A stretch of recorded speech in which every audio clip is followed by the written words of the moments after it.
So hello everyone. On behalf of the 99 NICU team, I would like to welcome you all to this third Neonovation webinar, where we are taking a look at new technologies shaping the future of neonatal care.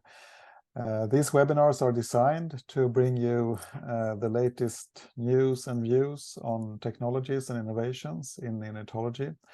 And we are partnering up with smaller startup companies and with guest speakers. The format for this webinar is the same as the previous. The webinar will start with short presentations from our partnering companies and followed by two 15-minute guest lectures delivered by our neonatal experts. Thanks, Stefan. So today we would like to welcome Miris and NeoPredicts, which are two medical startups supporting our third NEOvations webinar. And we are also delighted to have Professor Christoph Fusch and Dr. Joshua Bress as our guest speakers. Professor Fusch is a professor, chair and chief at University Children's Hospital Paracelsus Medical University and Nuremberg General Hospital, and he will be talking to us about human milk bank analysis. And our second speaker is Dr. Joshua Bress, who's a neonatologist at California Pacific Medical Center and is president of a non-profit organization, Global Strategies. He's also the medical director of NoviGuide, a software platform for designing and monitoring decision support algorithms. He's also published multiple papers around the use of clinical decision support in neonatal care. As with all of our webinars, once we've heard from both of our guest speakers, we'll have a joint Q&A session. So put all your questions for the panelists in the chat and we'll put them to the panel at the end of their speaker sessions. So I think, is that over to Miris? Yes, over to Marie Ekholm, please. Perfect. That's a good start. So my name is Marie Ekholm. I'm the sales director of Miris. Miris is a Swedish medtech company, which we manufacture the Miris human milk analyzer. And let's see if I can actually move. Oops. So why human milk analysis then? Well, premature babies, of course, require a very high need for nutrition. The reason being that they are growing in a really high pace. You want them to grow about 20 grams per kilogram a day, which doesn't sound too much, but if you would translate that into a 70 kilogram adult, that would be about 42 kilos a month in growth. And we want preferably for them to do so on breast milk. And you can kind of imagine that if you were to grow 42 kilos in a month, doing so by drinking milk, that would be kind of difficult. So to be able to achieve that, we need to fortify the milk. The problem with fortifying breast milk is that the breast milk is not always the same. It varies between mothers, but it also varies for the same mother over time. And of course, if you're fortifying or adding something to a baseline that is not a steady target, you would end up with different products depending on what the milk was in the beginning. This can lead to both under and over nutrition for these preterm babies, which in turn leads to both long-term and short-term clinical consequences for the babies. The solution to this problem is to analyze the milk. So you will analyze the milk for nutritional content, macronutrient contents, proteins, fats, carbohydrates, and energy in the milk, and then base your fortification on the actual content of the milk. The idea being that this will lead to stable and proportional growth and also minimize the chance for clinical consequences that are of non-optimal nutrition. We then provide the Miris human milk analyzer in a single run, which takes about 1 minute. The analyzer will give you the proteins, fat, carbohydrates, and energy in the milk. You need 3 milliliters of milk to perform this analysis, and there are calibration quality controls available to test to validate the calibration of the device. So it's a quality controlled system for analysis. The Miris human milk analyzer has an IVD registration in Europe, and it has so since 2006, and we have an FDA clearance in US since 2018.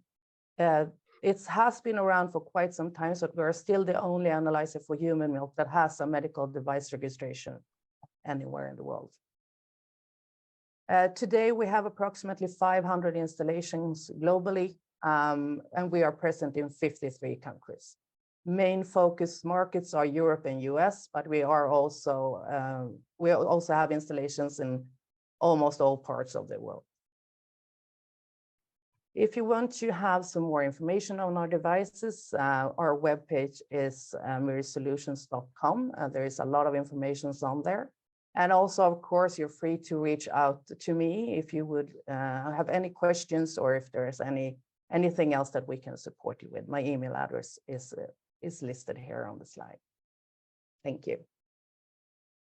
Thank you so much, Marie. And now we would like to give the word over to NeoPredicts and Sebastian Kessener, please. Thank you very much, and welcome to NeoPredicts. My name is Sebastian. I'm the head of sales and marketing at NeoPredicts. We are a Swiss-German startup that is focusing on clinical decision support systems to help you identify critical patients today or even tomorrow by accurate forecasts. Our first solution of our platform is forecasting hyperbilirubinemia. We call the product NeoPredicts B1, which I'd like to very briefly introduce. The company was founded by two gentlemen, which you see on the top middle and the top right. That's Professor Mark Pfister, who is a professor of pharmacology at the University of Basel, and Professor Sven Wellmann, who is a professor of neonatology and director of one of the largest neonatal units in Germany in Regensburg, which is in the south. They both came up with the idea to set up a platform, an algorithm that will use available data to forecast typical disease progressions in newborn babies. So the first solution, the NeoPredicts B1, focuses on jaundice prediction. We will learn more about clinical decision support systems in general later on in the speech of Josh Bress. We're looking very much forward to that. In hyperbilirubinemia, that is a very typical thing that happens. Now, especially in the US, we observe early discharge as early as 24 hours of term babies. Now, the trouble is that jaundice typically peaks on day 3 to 5 after birth. That means critical disease progressions might be missed. It really depends on the clinician and the ability to predict in his or her mind how bilirubin will progress. Now, the system can help to do that. If a baby is missed, typically it's a readmission of a term baby. About 30 to 35% of term baby readmissions are due to hyperbilirubinemia in the United States today. So with this approach, we, of course, support a standardized approach. First of all, an accurate prediction. And we incorporate the new AAP guidelines, which were published last year on hyperbilirubinemia and treating jaundice. And that is also a very good way to incorporate these guidelines into clinical practice already today. Here's a quick look at the system. It's a cloud-based system, so it can be used on any device, basically anywhere.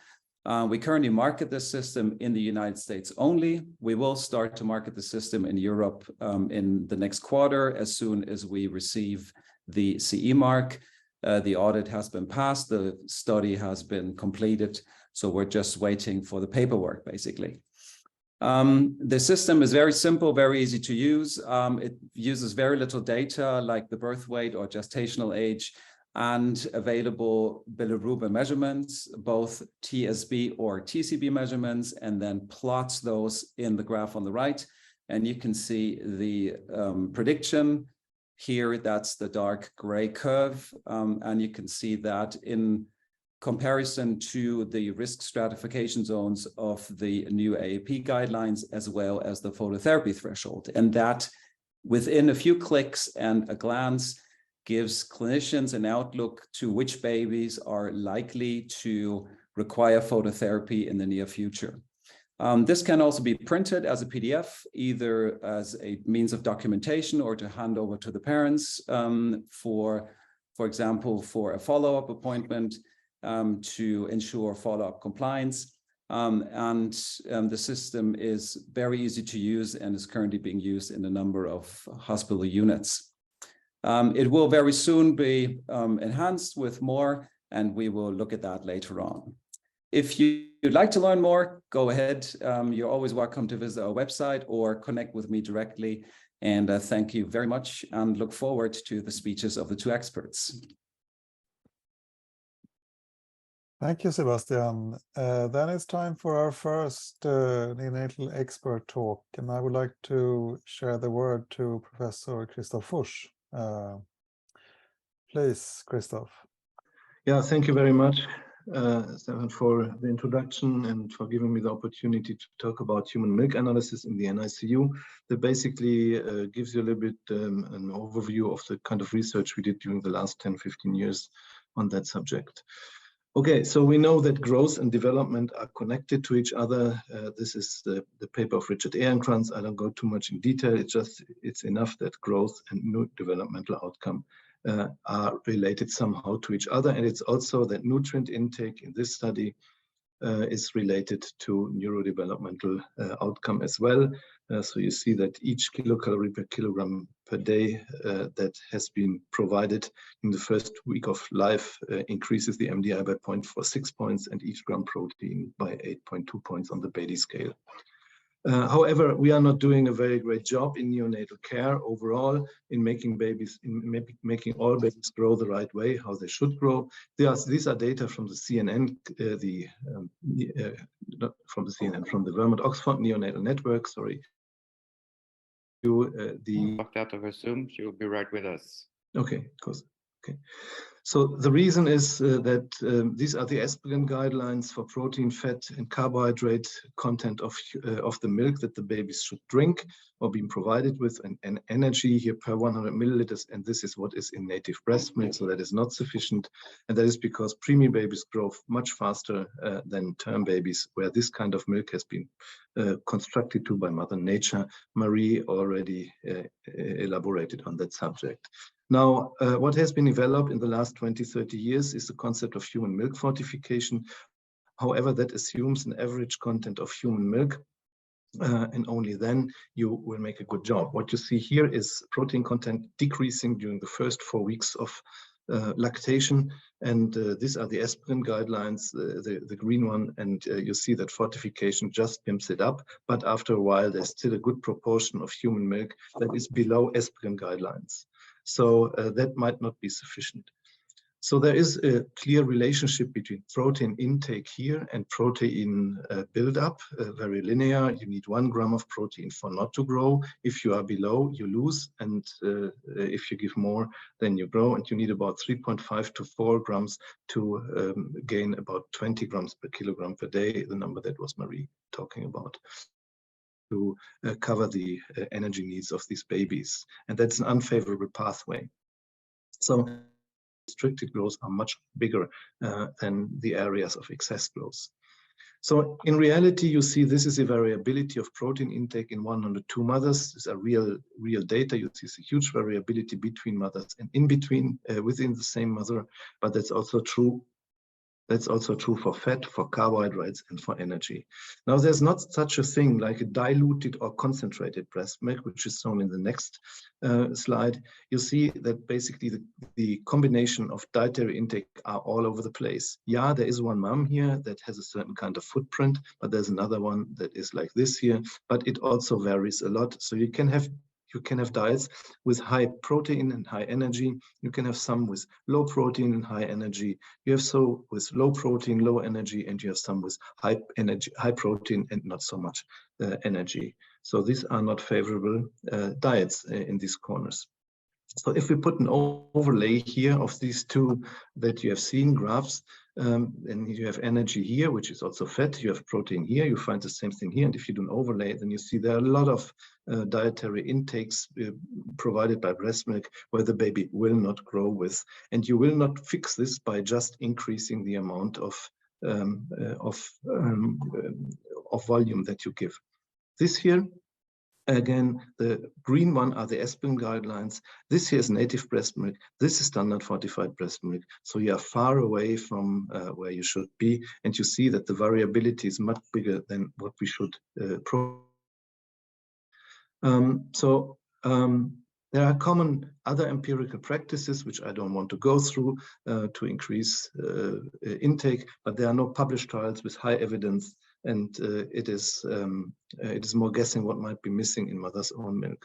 So the idea is that you can do milk analysis and measure what is missing, and then add additionally to provide a standardized intake for preemies. So basically you fix the deficit in human milk according to Aspen guidelines. You need a device to do that. So basically that's the Mirus. Actually, you have heard about FDA clearance, and that's the only device. You use 1 to 3 milliliters. Measurement time is 1 to 3 minutes. So it's pretty fast, but you need to familiarize yourself a little bit with this. We have done a lot of work on it and could show that even if whether breast milk is pasteurized or not doesn't make a difference for the determination. Also, if you freeze it and rethaw it and refreeze it and rethaw it, it doesn't make a difference. The measurement is quite stable overall. We also did a comparative trial, like a kind of ring trial, where we send out the same samples to these different labs and compared their data. And you see here, without training, the data here for fat content were all over the place. Then with some training and with some good laboratory practice and quality control, the quality improved a lot. And we have done a lot of work on this published papers, which I don't want to go into detail. So this was our setup in McMaster University, where we did a randomized controlled trial. It was a double-blinded randomized control trial on target fortification versus standard fortification. These basically were the intakes. This is for protein. This is the standard fortification after standard fortification, and this is the group in target fortification after standard fortification, plus that what was added. And you see that there is more intake of protein, and you also see that the variability of protein intake is much smaller compared to this one. And you also see another very fascinating thing. You see these little diamonds, black, white ones, those are donor milk. And you see that donor milk is usually low in protein content, but when you target fortify, then donor milk also has a sufficient amount of protein content. For carbohydrates, you see the same thing. For fat, the effect is not as big because the North American fortifiers that were used at that time have come out recently. So the difference in weight in this group were for standard fortification was 2,280 grams, and for the target fortification, 2,510 grams. So about 230 gram difference, about 10%. And this was, as I said, a blinded randomized control trial. If you do a sub-analysis in those who have a high or low protein content in human milk, in the native milk, then you see a big effect from low protein. Whether you do standard fortification or target fortification, the effect is not as big if you have a high protein content, but there is still an effect. And you see, interestingly, and that was to be expected, that the weight at 36 weeks is the same with low and high protein in the intervention groups and the target fortification. There's a certain effect also on neurodevelopmental outcome, but unfortunately we missed the statistical significance on a 0.07 level. So there's a trend towards better NICU outcomes and statistically significant better tolerance of enteral nutrition in target fortification. We think it's more because you get a more balanced intake and a more standard intake. It's not a day-to-day huge variability that these babies are otherwise exposed to. And you would not see it because you can't see it by just looking at a breast milk sample. As I said, for donor milk, this effect is even more pronounced. And yeah. So there is now a Cochrane analysis out that summarizes a few trials that have done a target fortification, so as standard and targeted as adjusted and targeted fortification together. And interestingly, they find a moderate to low certainty evidence suggesting that individualized fortification of enteral feeds in very low birth weight infant increases growth velocity of weight, length, and head circumference during the intervention compared with standard non-individualized fortification. I find this remarkable. You don't see many Cochrane analysis that end up with such a relatively strong statement already after so few trials.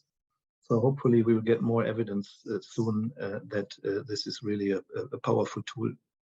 So you don't need to have the lab, your own lab doing it in your NICU. You can also give it to the central lab, and they might use the same analyzer there, like Dirk Olberts did it in Rostock.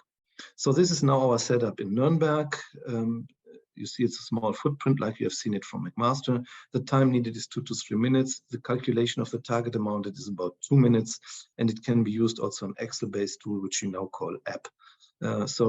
We introduced this target fortification in Nuremberg in spring 2018.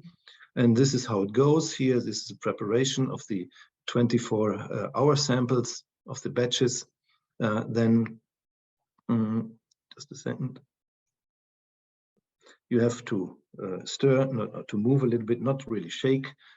So to distribute the macronutrients. Then the next one is you take the milk samples for the analysis, label them, and this basically what you see is a measurement of the day, the menu, and this here is to warm them up before. That is important that you have the right temperature because infrared as an analysis is temperature dependent.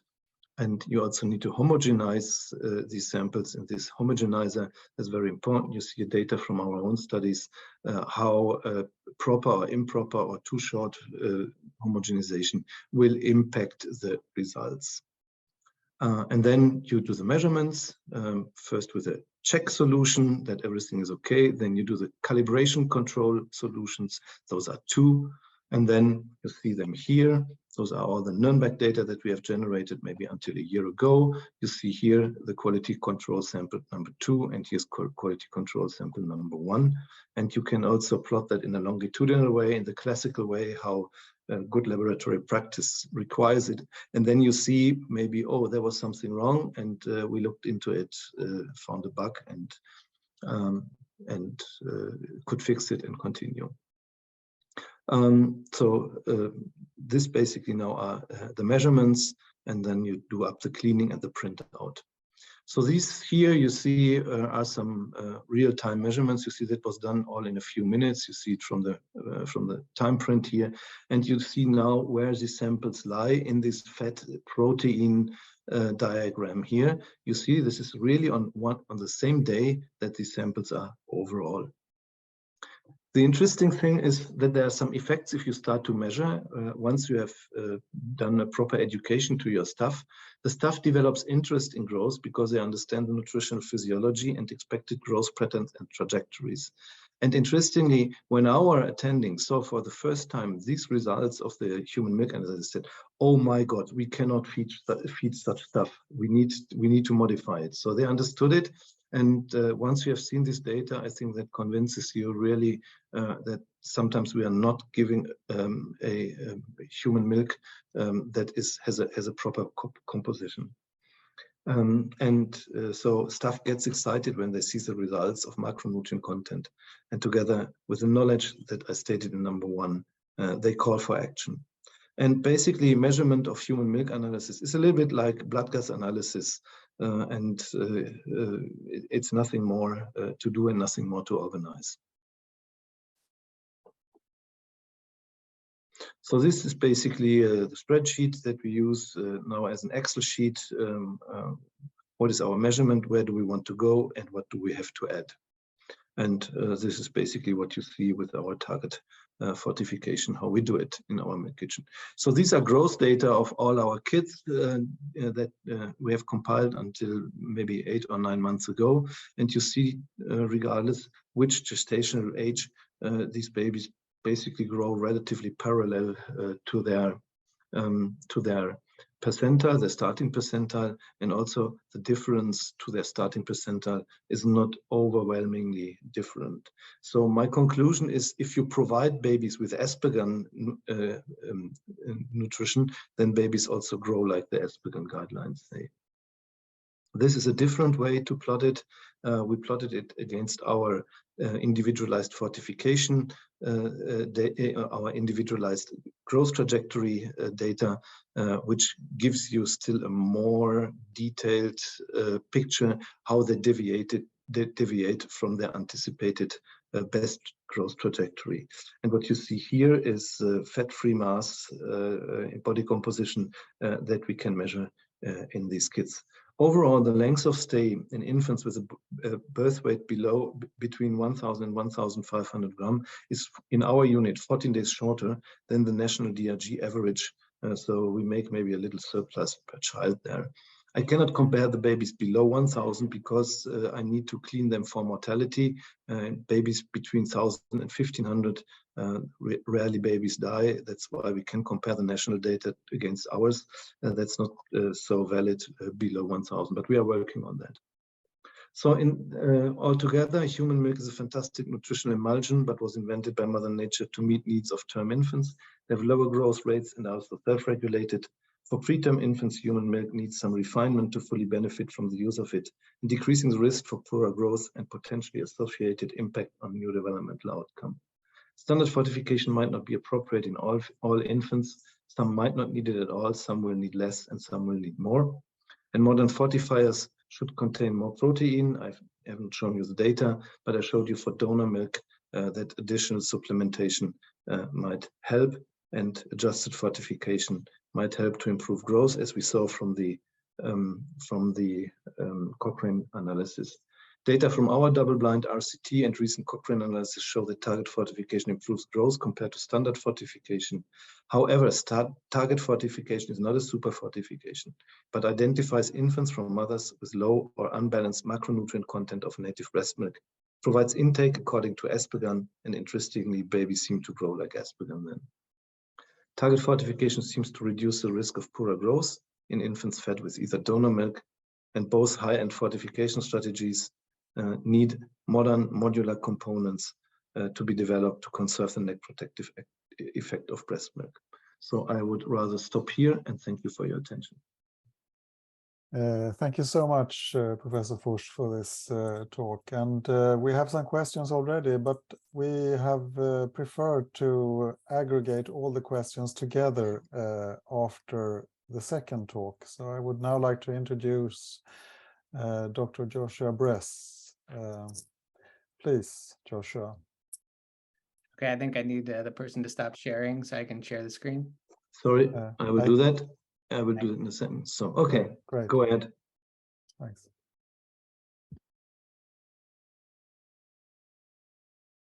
Okay, well, nice to meet everyone. My name is Joshua Bress. I'm a pediatrician here in California. Thanks for the opportunity to speak with you about clinical decision support software. Clinical decision support software is just what it sounds like. It's software that's designed to help clinicians make better decisions. I've been involved in this work for about 10 years, and as we have about 15 minutes, I'm just going to go ahead and get started.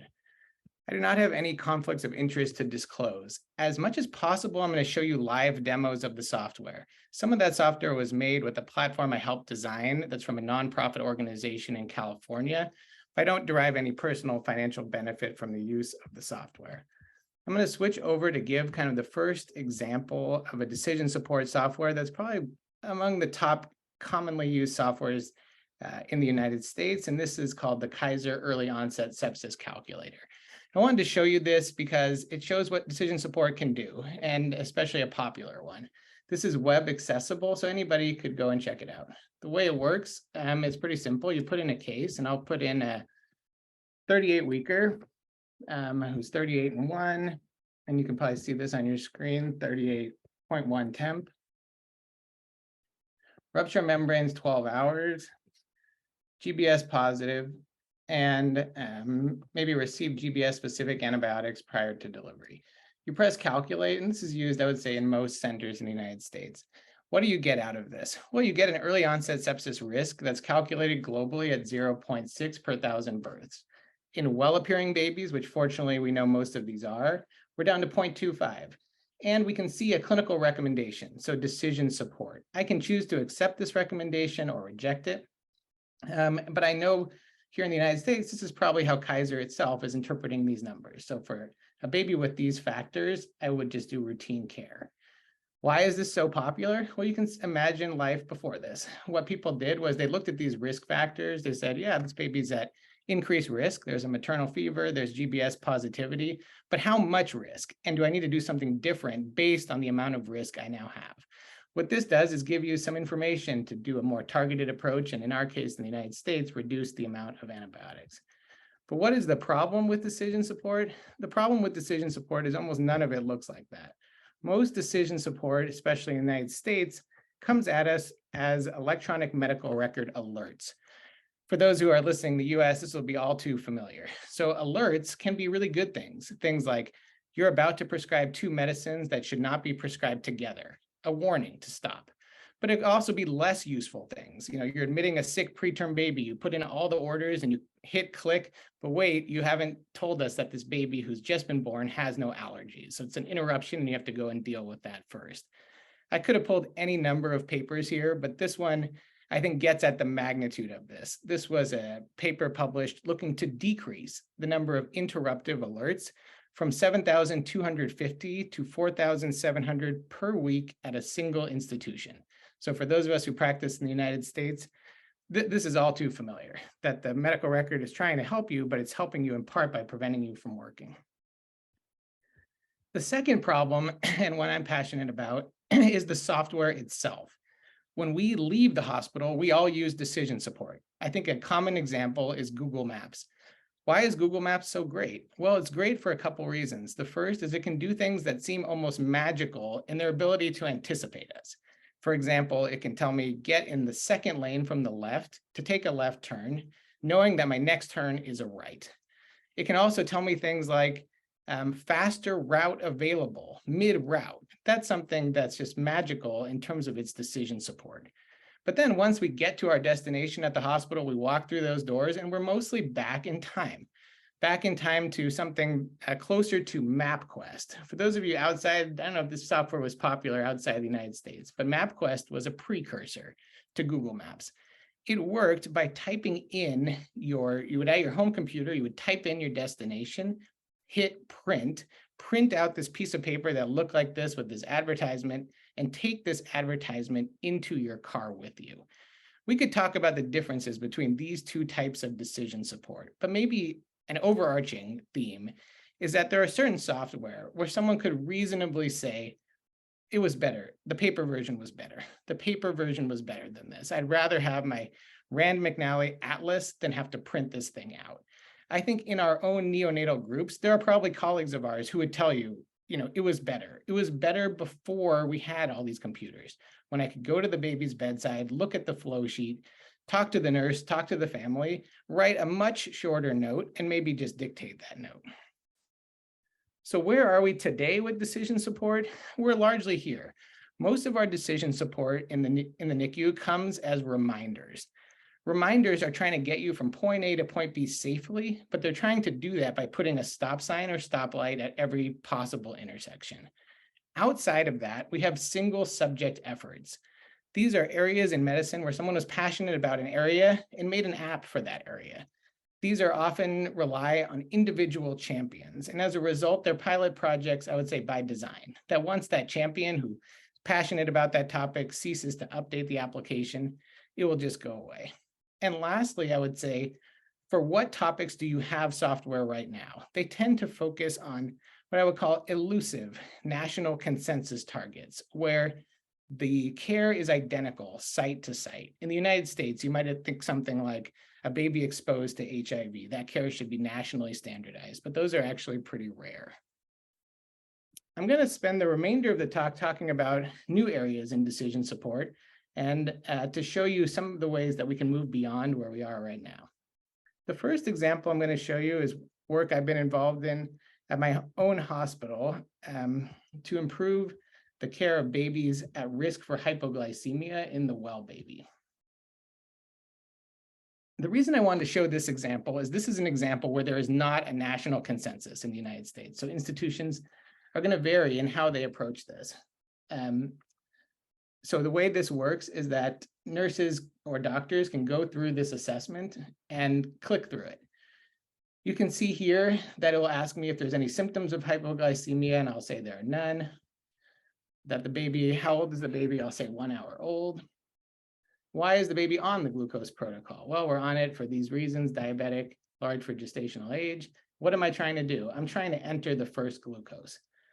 What you can see here is this is going to give me back my protocol. My protocol is to check at 1 to 2 hours of life, and then before every feed for a minimum of 12 hours. I can then go back here and put in, these are in US, American units, but put in a low glucose. It will tell me that it's low according to my guideline, and that the recommendation is to give glucose gel. Probably a lot of people in this audience are thinking that's not my protocol. And that's why I wanted to show you this, is that on the back end, this was actually designed to be configured to any single person's protocol, so that if your glucose thresholds are different than ours, we could simply slide this from left to right and adjust the app itself quickly. In addition, not just the glucose thresholds, but every single aspect of this. So how you respond to hypoglycemia. Are you giving 2 gels, 3 gels? How many checks are you doing? Are you doing checks before every feed for 12 hours for a large for gestational age baby? Are you checking 1, 4, and 7 hours? Every possible permutation. I wanted to show you this as an example of decision support that does not require kind of a national consensus target. The next example I wanted to show is actually from jaundice, and I was excited to see NeoPredix here because that's software I myself use. I want to start by showing you kind of where we are with jaundice and where I think there's some exciting developments. Where we're starting with jaundice is largely here. This is probably a target where you may already be using some form of decision support. This can be as an external application or embedded into your medical record. And the way it works is pretty simple. You can imagine explaining to a software developer what you want this software to do. I want you to find today's jaundice level, we'll call it A. I want you to find the threshold, which is B, and I want you to compare those 2 numbers. If A is greater than B, yeah, go ahead and have the software recommend phototherapy. And if A is less than B, don't do phototherapy. And if B minus A, meaning the difference between those thresholds is pretty close, just show a generic follow-up message for close follow-up. And if B minus A is pretty far away, just give a close follow-up generic message. What does this look like in practice? Hopefully you can see this, but if you can't, I'll just tell you the case. This was a case where we're 1.4 milligrams per deciliter below the phototherapy threshold. The app tells you the AAP guidelines, which are to measure the serum bilirubin in 4 to 24 hours.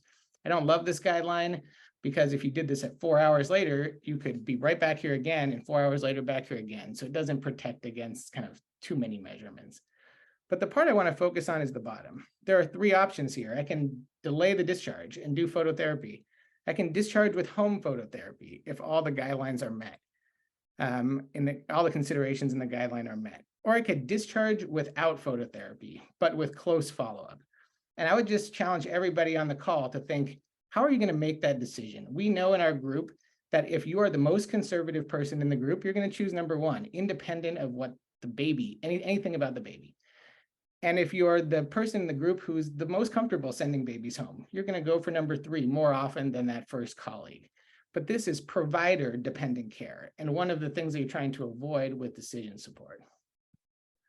I'm going to now show you an example from NeoPredix, a software I myself use. So this is the same case put into the NeoPredix B1. I went ahead and put in a fake case just to illustrate the point. So here I put in some basic information about the baby, a bilirubin of 8 at 18 hours, and a bilirubin of 10.5 at 36 hours. Yep, just like the other software, I can kind of see where I am in relation to the threshold, and I can see the 2022 AAP guidelines, which we're now on. What makes this software distinct is this. I can click a button to show a prediction of where this jaundice level is likely to go in the next 1 to 3 days. I'm reminded of the Danish aphorism that prediction is difficult, especially about the future. That's where this is. So now, rather than having to have this be a provider-dependent decision, I think most people would say, well, look, if I knew that I was going to be 95% plus above the phototherapy threshold, I'm going to be more conservative in that baby, allowing you to standardize care for a baby rather than having it be provider dependent. The next example I want to show you is, I don't have a name for this type of decision support, but maybe juice for the squeeze is a kind of expression that comes to mind. When we deal with decision support, so often as clinicians, it's forced on us. It's forced on us as alerts. But the idea that decision support could actually facilitate your day was something we were after with this example. This is an example of decision support for an acute perinatal event where you at least have to think about cooling. In this example, I'll just go ahead and click through and put in a case. Placental abruption, bradycardia, where we have bad cord gases, but maybe newborn gases that don't quite meet the biochemical criteria in the United States. Not an extensive resuscitation, the APGARs were not horrible, no seizures. The decision support now asked me to put in an exam, which I'll go ahead and put in here. You can see this is decision support. It's taking me through the SARNAT exam, and I'll put in some mild abnormalities. What makes this decision support different is here, it will give you some information, about the SARNAT exam and where your own findings are. But if I decide to call a cooling center, this will now give me back my entire clinical note, everything I've just typed in, and everything about the detailed SARNAT exam, that I'm going to call a cooling center, that I have suggested problem list items for my electronic medical record and references. The reason I wanted to show this is because this is shorter route available. This is maybe faster than you could physically type this into the medical record, and it's getting you on, in our case, what's essentially a national guideline. I'm going to give one last example from academics, which just came out in a paper from Stanford and UCSF, which I really liked. And I wanted to show this example because this is an example of another element of, I think, next generation decision support, which is it's multi-subject. This is a paper, I won't go into the details because the technology is a little bit beyond me, but this is artificial intelligence looking at huge numbers of maternal baby pairs. I brought this to your attention because this is multi-subject. This was looking at risk for an individual neonate across a range of health conditions that could affect that child's morbidity or mortality.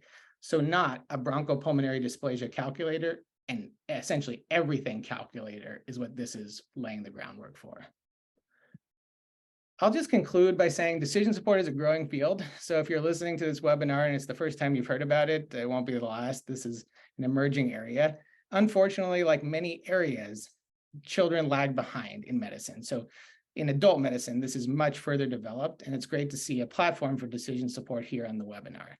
The second thing I'll tell you is, my opinion is in healthcare, we are the MapQuest users. We are using software that is suboptimal to do our jobs. And even when we are involved in fixing that software, I largely believe what we're doing is making more MapQuest features and not fundamentally addressing the root problem. The last thing I'll say is that in neonatal medicine, we use a lot of equipment. We use ventilators, and we use, as we heard, human milk analyzers. But none of us would think to make that equipment ourselves. We know that there's expertise in the making. That's, I think, an area where we can improve in decision support. Software, the culture around it, lends itself to a DIY approach, where I think really to solve this problem, it's going to take decision support companies who can specialize in this area of technology.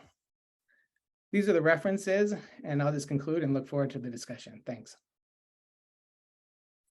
Thank you, Joshua. A wonderful talk. I like that William Osler was your patient. So let's see if I can now unpin. So now everyone is visible. So thank you both for wonderful presentations, and we have had quite a few questions and comments in the chat and the Q&A window. Where to start, Vicky? I think, how about starting with a very basic question for, or practical question for Professor Fusch. How has your staffing changed, or has your staffing changed since you started with this type of work setup? with individualized fortification. Sorry. Ooh.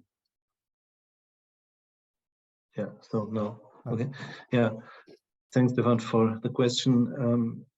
Our staffing has not changed so far as nurses are concerned, but we have a study coordinator who is doing the analysis right now. So basically as part of a research project. But it can be managed by the nurses as well. You need proper training the same way as you do blood gas analysis. You need to do the quality control. That can be the central lab doing if you can convince them. Then the analysis per se is easy. And you need to do the plotting of the quality control so that you are sure that you are measuring the right thing with the quality control samples, and make sure that they are not that there's no trend in values. In terms of minutes, as I said, I have calculated it, and for a baby so we are measuring twice per week. We have a subset of milk samples where we have 12-hour batches for every day. And we have done it in our previous pilot trial. We have really done it on each of these analyses have adjusted. That was a huge amount of work. That was not reasonable. Then we did some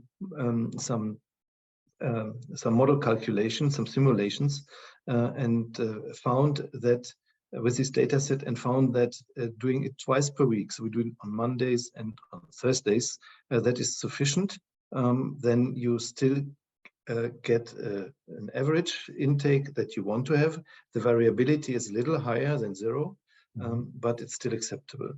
If you do it, the more you do it, the more you come to the point on target. But with twice a week, you avoid huge fluctuations. And overall, it is, I calculated it to a couple of hours per child for the whole length of stay where we use it. So seeing the many hours that are going into care during that time, it is small. But it is as it is. It would be a new work, and the trend first is to say, oh, who shall do all that, right? But that is the same. You would not question to do blood gas analysis. True. That's true. And the benefit you get out, to my understanding, is worthwhile doing it.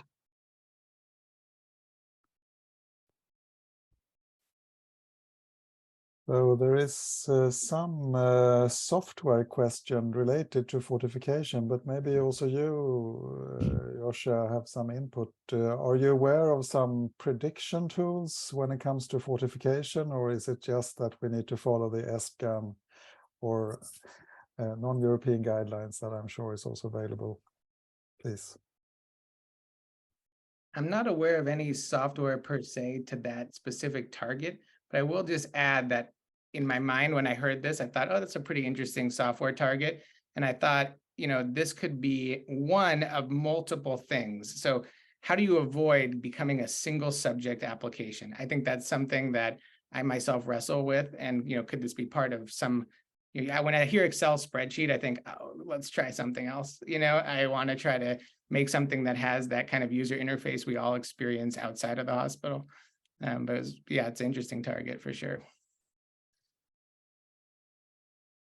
So to the question whether there is a software, actually, which amount of fortifier you would need based on the data that you measure to come on target, actually there's not. We are developing such a thing, but right now it's not. And we are also not using necessarily fortifier. So we are fortifying, standard fortifying. And if the difference matches exactly a little bit more of fortifier, that's fine. But sometimes we need modulars. Sometimes we need protein. Sometimes we need fat or also carbohydrates, depending on what is missing. So you cannot fix it with only adding a little bit more or less of fortifier.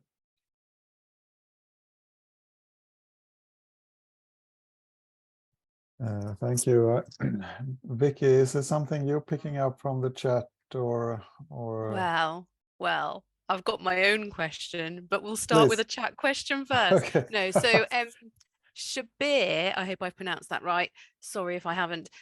Asks, so I think this is for Dr. Bress. Does CDS cover litigation? The person making this the decision is still responsible. So I guess where do you fall on kind of ethico-legal issues around decision support software? This is a key consideration, and something I'll just mention is that one of the appealing things about this software is protection from litigation by making a bad decision. So there's acknowledgement that doctors make a lot of errors and they need decision support software to help them not do that. At the same time, that's right. You have to make sure that decision support is tied to some standard that people can refer back to. That's mostly the work that I've been engaged in. So there's an agreed upon target that you're trying to follow, and this is going to help you follow that target. But you may have noticed even in the cooling example, it doesn't tell you cool or not to cool. I don't think that's a decision that software should make, though that's one of the more common software applications in cooling that you will see. So I think this is a place for kind of good debate. But for me, I think it's about tying it to that source material. Great question. Thanks. Thank you. My question is about population validation for these kind of clinical support tools. So I think Kaiser has gained in popularity definitely in the UK, the Kaiser calculator. In terms of the jaundice, the bilirubin, what populations of neonates has that been validated in? And therefore, where would it not be maybe appropriate to use at the moment? Thank you. Maybe I can take that question. Very good. So the population the system's been trained on is more than 15,000 data sets, and it's a growing database. We are adding data from various parts of the world, currently mainly the US, but we have data from Europe, from the Mediterranean, from Africa, just to give a few examples. The system has been validated in a multi-center clinical trial in 2 hospitals in Germany on more than 400 babies, and an accuracy of over 90% has been shown. This was a mandatory study to obtain the CE mark, and the auditors were very happy with the results. Also, the 2 researchers that I was presenting earlier today, Professor Pfister and Professor Wellmann, it was actually far above the expectation, and they say it's at least as good as a human being predicting or even guessing. So that's the current standard. We are preparing further validation studies in various parts of the world, and of course we're trialing in various hospitals, and we get very positive feedback. Thanks. And sorry, just to add to the limitations, so the system starts to predict on babies as early as 34 weeks of gestational age, so no preterm babies below 34 weeks. The other limitation is it will not predict on babies that have already received phototherapy. Those are 2 things you should know, but we are working on the latter one to implement that. We just simply don't have the amount of data we require to make it an algorithm as valid, as clinically valid as what I just presented. Thank you. Thanks. So there's a question about the underlying studies about fortification from Anja Stein. And the question is about the comparative studies targeted versus standard fortification. How well do we know about the sort of baseline feeding, whether there's milk, breast milk fed babies or mixed fed or formula fed babies? Are there inborn limitations that is difficult to address in the research? What do you say? So as far as our study is concerned, that was mainly breast milk with fortifier. We have accepted, I think, 20% of formula in these babies because that was more or less practice, because we didn't have access to a human milk bank at that time. I'm not totally aware. There are 3 other studies out, 2 from Turkey, one from Cleveland, from Sharon, who's in the audience, how much they accepted. But I will take that as an idea to check that for myself to know to know that for the future, but that doesn't help you. Thank you.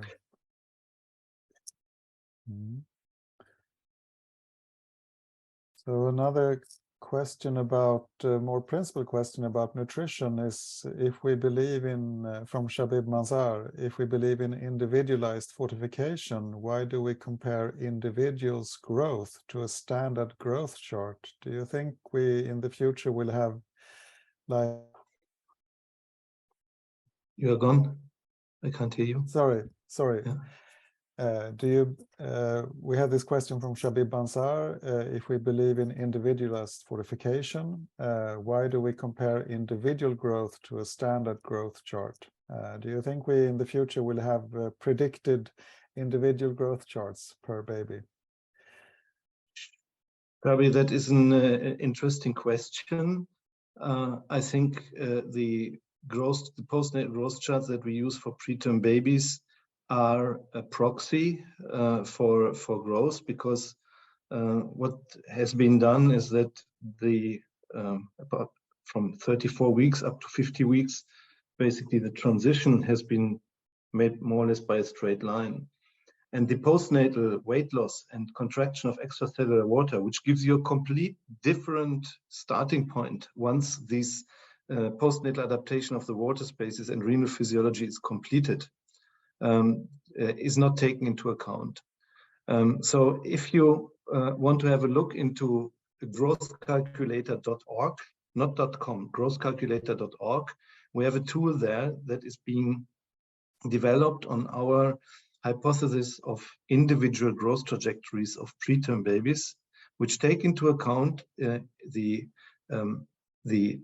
downward shift after birth of a preterm baby, which we have established in about 1,000 healthy transitioners from 25 up to 34 weeks that were selected out of 3,900 babies in 5 hospitals, the growth trajectories. And then we have constructed from this point, from 7 to 14 days postnatally, to reach the percentile that the baby would have been reached if it would have stayed in utero after the term transition has happened, that means at 44 weeks. And this gives you an individualized trajectory for each baby. That might be more helpful. That was the last, what I showed you when I plotted the differences. So look into that. We have 2 papers on that. One is in pediatric research about exactly this contraction of extracellular water space in weight loss. And the other one is in the JPGN, Journal of Pediatric Gastroenterology and Nutrition, about this concept of individualized growth trajectory. So I think it might have some potential. At least there's more physiology behind it. Thank you. Laura Mador, have a comment or a question or a wish for you, Joshua. We would love a PDA management system. Can you design one, please? I'll just add, I see in the comments people mentioning also individual experience with clinical areas. And to me, I always go back to this Google Maps analogy, which has been so useful over the years explaining this, is when I hear someone say, I have a solution for this in a specific area, it's like, yeah, that's right. That's a Google Map route that you have memorized or you already have a solution for. I think the bigger picture for neonatal decision support is we have a lot of shows, but no Netflix. And maybe that's an American example, but probably resonates, is that we have a lot of single subject isolated solutions. And it'd be great to have a way that says, yeah, if we ever made a PDA one, could it please be next to my cooling one? That's, I think, a long-term vision for how decision support can actually help us instead of just always being a stop sign. So do you mean that we would need a preterm infant management system rather than a disease-specific management system? Is that how you reason? I guess, let's say you gave me a PDF document of your institution's PDA policy, and said, ready, set, go, make an app for that. Well, what I think the investment has to be in is how to make those kind of apps as fast as possible, as low cost as possible. That's a platform technology, independent of any individual subject matter. That's where you can tell I've been focusing a lot of my interest is a platform that could take any sort of protocol and make it into an app at a low cost in a way that can be easily maintained, as opposed to solving any individual clinical target. Then that's right, adding one becomes a much lower cost. I would ask your own institutions, if you tried to make this app yourself that's described, the PDA app, how long would it take? You know, are we talking 6 months, a year testing? How can we lower that down to 2 or 3 weeks?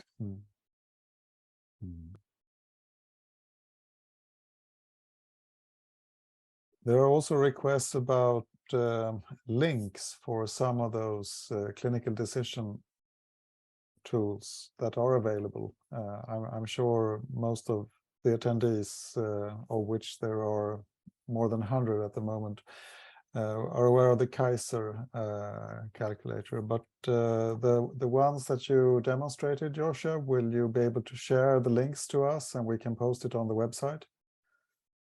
Maybe the easiest way is just to reach out to me by email. So I'll go ahead and drop that email into the chat. And then I can talk with the 99 NICU about how to share. That's cool. Thank you.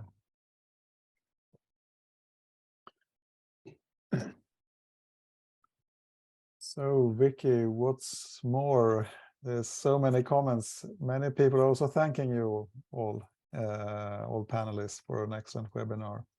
And Joshua, you posted your email now, so everyone can see that.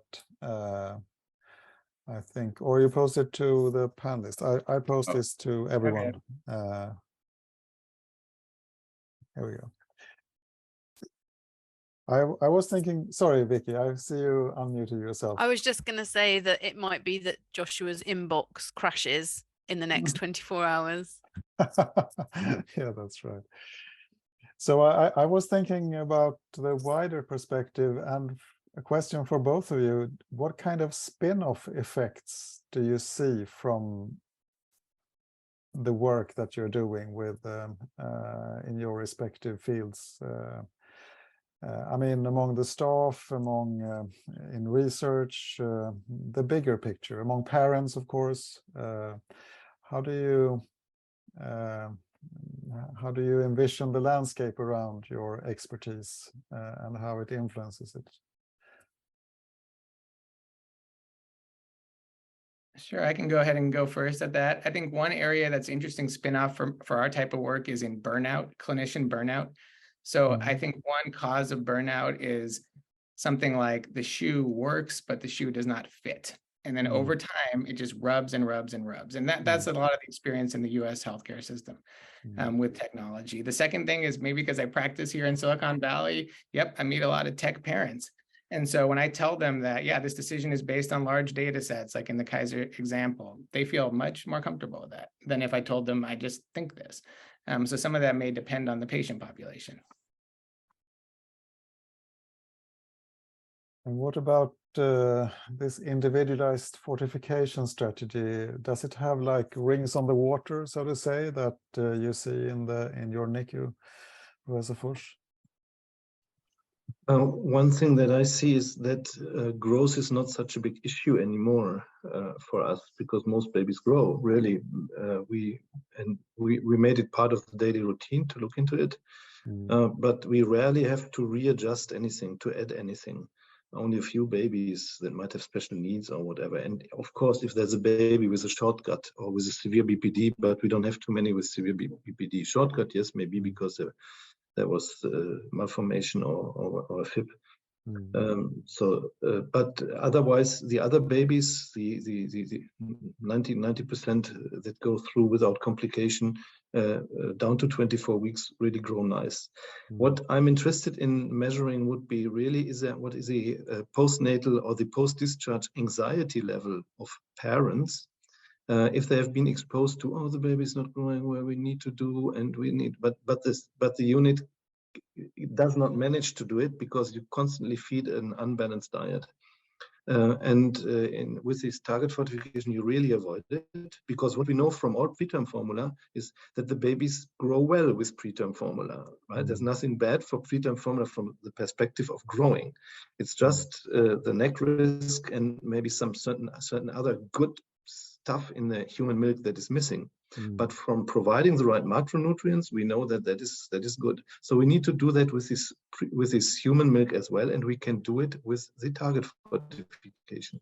So I would be interested in doing a study about anxiety level, or maybe also eating or growth disorders later in life of these kids that have been discharged. Other than that, it looks like that more and more people are getting interested in target fortification. So we are being visited by hospitals now that are interested and want to see hands-on how we are doing it. And I think once you have seen it, how simple it is, then you can go home and implement it. Maybe I'll add one overarching theme to the webinar is precision. That's something that Professor Fusch is talking about, is precision care at a scale, so that it's not a customized, that every single time you have to reinvent it. At the same time, it's not one size fits all, which I think we know from caring for babies, it doesn't work that way. So too with the glucose and the jaundice examples. These are examples of precision care, applying a standard to an individualized case. Our idea was, when the eye opener for me was to see that you don't have a kind of diluted or concentrated breast milk, but that these macronutrients are all over the place, and that you really feed something that a term baby can cope with, because they taste, they smell, they stop drinking when there's more of this and that, and next day the breast milk is different from the mom, so they might manage it. Preterm babies can't do it, and we wanted to take away this noise and sometimes also unfortunate combinations. And then the next step would be, now, if we provide now babies the same amount according to Espegan, but they grow differently, what is now the reason? Can this now be the individualized more setup of the baby? But first take out the variability, the noise from the intake. If you do that, then you take the growth pattern and see whether you can find common factors where you see, oh, this baby needs more than Espegan. Yeah, but you can't do that if you have so much noise in the nutritional intake. That would be the same as if the pharmacy, if you would allow the pharmacy in your hospital to mix up your TPN solution by adding 10, 20, 30% more fat, or doing less and glucose and protein all over the place, because just there's a little bit of leftover in the pharmacy, or you don't want to start a new batch, right? You would do that. You would never accept that as a clinician, never. But we do that clear. Yeah, that's clear. Yeah, I think you really have a point, both of you, that this is like a move forward personalized medicine. But we try to use background data to individualize for individual patients. So I can really sign off for that conclusion by you. And the funny thing is, if I may add, is that the information you need is available, and it's relatively easy to measure. Yeah. And the physiology underneath it, all these balance studies from where we get our data on growth and what the needs are valid, I think. Yeah. So we have a good data set. That's true. Where you can base your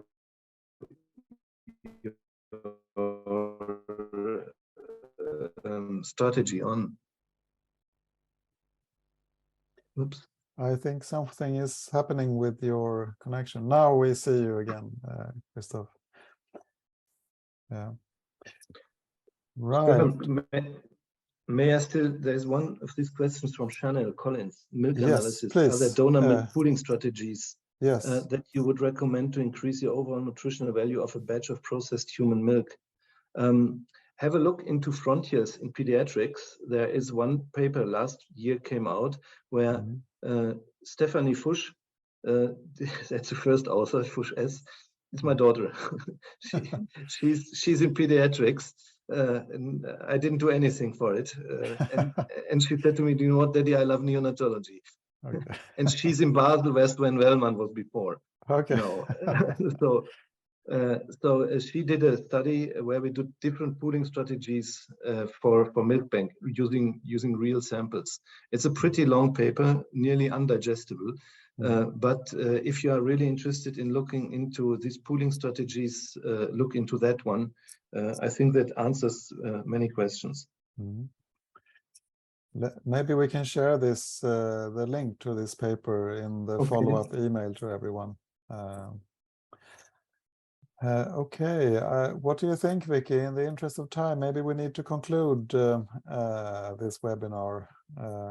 I think unfortunately so, but it's been so good, and lots of interaction in the chats and questions, and lots of interesting conversations with the speakers and the panelists. So thank you everybody for all of your engagement and questions. I fully agree. So it's has been very nice to have all of you here. I think we've had participants from all continents around the globe. So it's wonderful to see how many are coming to our webinars. And we would like to thank the clinical experts, Dr. Bress and Professor Fusch. And we would also like to thank the partnering companies, Miri Solutions and NeoPredicts, for joining today's webinar. And last but not least, thank you everyone attending this webinar. And let's hope that we meet up again. We will run the fourth and last session in this series. The preliminary date is the 18th of April. And we will get back to everyone when we have the final date and time and the final topics as well. So thank you so much, everyone, and wish you a nice evening or morning or whatever time you have. Thank you so much. Thank you. Bye-bye.